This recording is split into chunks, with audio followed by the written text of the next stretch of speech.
la proue d'un bateau, la maison Fincker est à la pointe d'un pâté de maison situé au milieu de la rue des Têtes.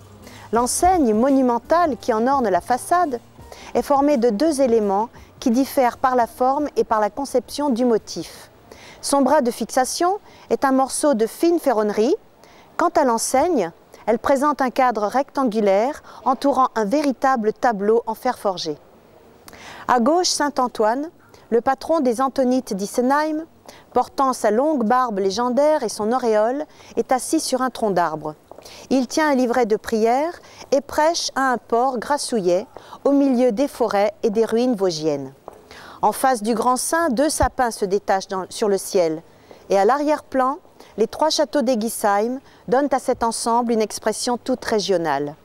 Le bras de l'enseigne représente la célèbre Gänseliesl, la petite Alsacienne en sabots, chassant devant elle trois oies qu'elle menace d'un bâton. Ce bâton est terminé par un crochet en tête de coq.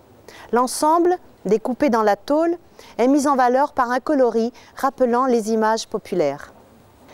Quant au motif principal, il est placé dans une plaque carrée dans laquelle on aperçoit les deux frères Fincker en toque, veste, tablier blanc et pantalon rayé. Chacun d'eux portant à bout de bras un large plat. Sur l'un d'eux, on distingue une majestueuse tête de porc, sur l'autre un monumental jambon. Sur le fond se dessine une silhouette de la ville de Colmar avec le clocher de sa collégiale, quelques arbres et les Vosges.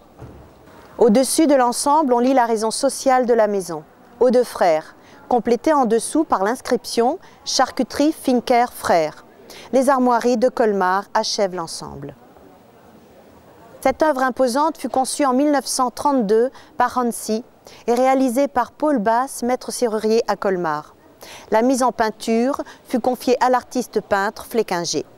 Cette enseigne est sans conteste le chef-d'œuvre absolu de Hansi dans ce genre de travaux.